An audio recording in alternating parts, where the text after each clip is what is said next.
Hey there, it's Leona. Welcome to Zen Mindfulness Shodo. Today, we're gonna practice Shodo meditation while focusing on the Hiragana character for he.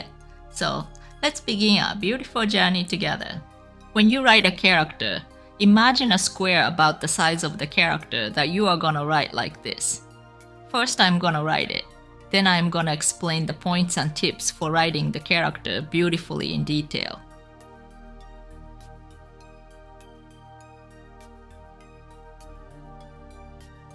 Now, I will explain. Regarding the starting point, it is slightly below and to the left of the middle of the left half of the middle horizontal line. This line curves up to the left like this just a little bit and moves upward to the right. This angle is about 30 to 45 degrees, and when you move it to the top right, you'll see it balances well with the right side. If this line is like this, it's about a 60-degree angle. The turning point of the character looks a bit too sharp. And if you write it like this, it doesn't look much like a Hiragana character, so I think aiming for about 30 to 45 degrees would be good. How far up to the top right it goes is to about where the middle horizontal line comes to the center.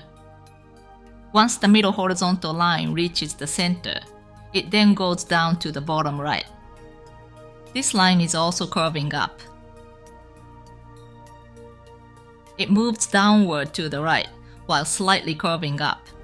How far down it goes is to a position where the space to the left of the starting point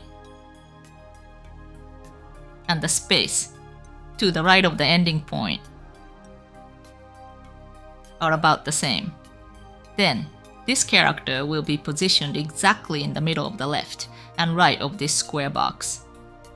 And the space above and below will be almost the same. So the entire character will appear in the center of this square box, making it look balanced and beautiful. For the ending point, if you write it slightly lower than the starting point, I think it will look well balanced overall. For example, if it's like this, where the ending point is slightly higher than the starting point, it looks a bit unbalanced and overall seems heavy on the left side. So if you write the ending point a bit lower than the starting point, I think the whole character will look more stable. Also, regarding the turning point here, if it turns sharply like this,